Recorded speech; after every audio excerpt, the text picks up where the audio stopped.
बहुत समय पहले एक बहुत बड़ा जंगल हुआ करता था। उस जंगल में राम और श्याम नाम के दो दोस्त रहा करते थे, जो बांस काट के बेचते थे। उससे ही उनके घर का गुजारा चलता था।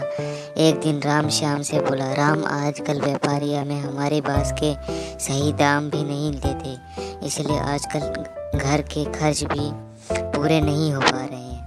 तभी राम बोला, भाई, बात तो तुम सही कर रहे हो, यह दिक्कत तो काफ़ी गंभीर है। एक जगह जानता हूँ जहाँ बहुत अच्छे किस्म के बांस मिलते हैं। उन बांस के व्यापारी हमें बहुत अच्छे दाम देंगे, जिससे हमें घर का गुजारा चलाने में कोई दिक्कत नहीं होगी। तो श्याम, जल्दी बताओ ना। वो जगह नदी के उस पार है, वहाँ काफ़ी ज़्यादा बड़े बड़े बांस हैं। वह पूरा बांस का जंगल ही है। वहाँ हमें काफ़ी ज़्यादा अच्छे किस्म के बांस मिल जाएंगे। हमें बस नदी पार करके जाना है और बांस काट के उसको बाजार में बेच देना है।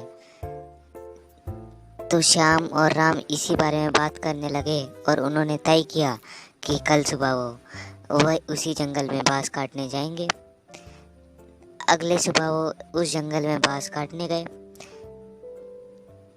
वो दोनों नदी पार करके थोड़ी देर में वो जंगल में पहुंच गए। वो जंगल में पहुंचते ही उन्होंने तुरंत बांस काट लिए और सारी बांस को एक जगह इकट्ठा करके रख लिया, जिससे उन्हें ले जाने में आसानी हो। और यह बात करने लगे कि यह बांस को किस व्यापारी के पास बेचना है, जिससे हमें काफ़ी अच्छे दाम इसके मिल जाए।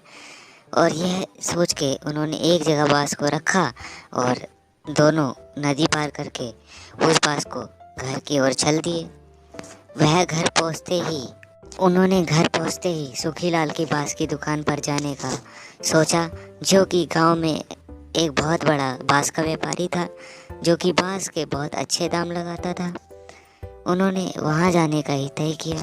थोड़ी देर बाद वो सुखीलाल की बांस की दुकान पर गए और उन्होंने सुखीलाल को अपने काटे हुए बांस दिखाए। उनके काटे हुए बांस देखकर सुखीलाल बोला, वाह भाई, बांस तो बहुत अच्छे क्वालिटी के हैं। तभी श्याम बोला, अगर बांस इतने अच्छे हैं तो दाम भी कुछ अच्छे ही लगाइएगा व्यापारी जी। तभी व्यापारी बोला, हाँ श्याम, क्यों नहीं, दाम भी इसके अच्छे ही लगाऊंगा। मैं तुम्हें एक बांस का 200 रुपये दूंगा। तुम 5 बांस लाए हो तो मैं तुम्हें 1000 रुपये दे देता हूँ। यह सुन राम और श्याम बहुत खुश हो गए, क्योंकि उन्हें बाकी बांस की कीमतों से आज काफ़ी ज़्यादा मिला। उन्हें आमतौर पर 400 रुपये ही मिलते थे, लेकिन 1000 मिल गए और दोनों खुशी खुशी घर लौट गए। वो ऐसे ही रोज़ बांस काटने जाते, लेकिन एक दिन अचानक से काफ़ी तेज़ बारिश पड़ने लगी।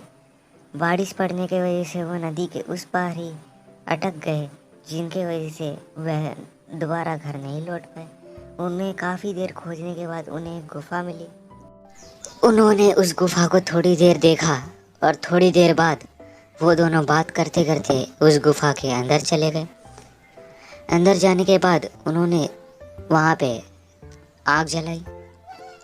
आग जलाने के बाद थोड़ी देर बाद श्याम बोला, भाई, भूख लग रही है, कुछ खाने के लिए भी नहीं है। हमारे पास तो वही कच्चे चावल, ये टुकड़े बांस के और पनीर है, जो कि हम बाजार से लाए थे। तभी राम बोला, अरे भाई, तुम घबरा क्यों रहे हो, मैं तुम्हें इससे ही कुछ बना के दिखाता हूँ।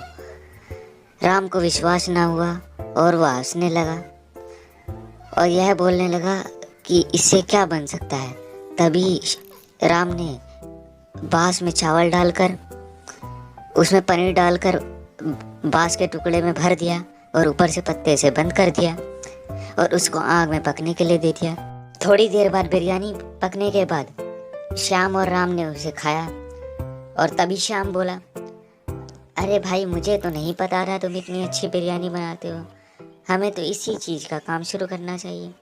दोनों ने बांस वाली बिरयानी की दुकान खोली और वो बहुत अच्छे चली और थोड़े ही दिन धीरे धीरे राम और श्याम की बिरयानी काफ़ी ज़्यादा मशहूर हो गई और दूर दूर से लोग उनकी बिरयानी खाने आने लगे। धीरे धीरे करते ही वह बिरयानी बेचकर काफ़ी ज़्यादा फेमस हो गए और काफ़ी ज़्यादा अमीर भी। और इसी तरह वह अपना जीवन खुशी खुशी बिताने लगे।